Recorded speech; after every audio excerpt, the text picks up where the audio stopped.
In our last video I talked about being in the zone, or as the University of Chicago calls it, being in flow. The extent to which we are in the zone or in flow is the measure of whether our minds are actually working for us or working against us. As an aside, as an important aside, it is important to note that if your mind isn't working for you, it is working against you.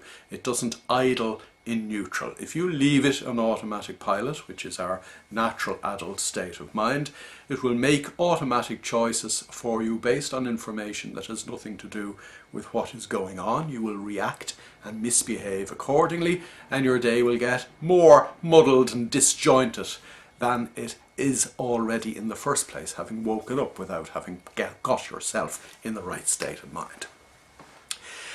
This flow thing, this being in the zone, what does it actually mean? Or perhaps let me ask the question another way.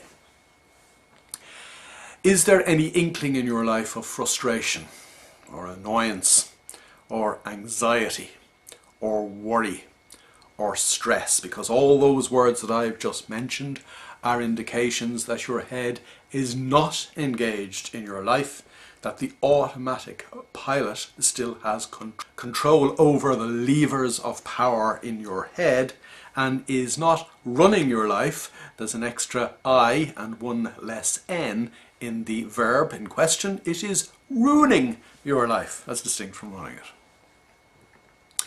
The point is that anxiety, stress, worry, frustration, fear, panic, all the stuff that we read about in the newspapers as being kind of what goes on an ordinary everyday basis in many, unfortunately, ordinary everyday lives, all that stuff comes from in here. It doesn't come from outside.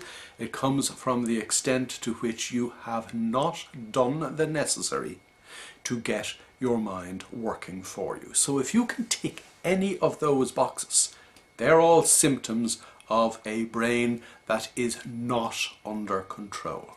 Now, very often we feel those things that I've just mentioned because we feel that we are not in control of our lives. And that is true. We're not in control of our lives. A meteor could come flying down the mountain at me here and kill me before this video actually finishes. I can't control that. But there is one aspect of my being over which I can exercise absolute and complete control, and it is something that nobody else can control, and that is what I think is going on, how I manage my own state of mind, how I control my emotions. If I can do that, life becomes an awful lot easier, because for a start, all the things that I think are leading to anxiety and annoyance and stress and frustration and worry, all those things become challenges that my engaged mind is up to dealing with, is up to coping with and handling, so that they are dealt with, and what arose and could knock me off my perch has actually passed on, and I'm still focused, I'm still in flow, I'm still in the zone, regardless of what life throws at me.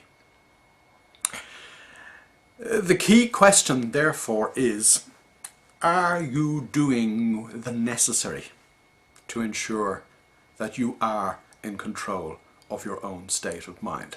And if you cast your mind back to our last video, you will know what the necessary is.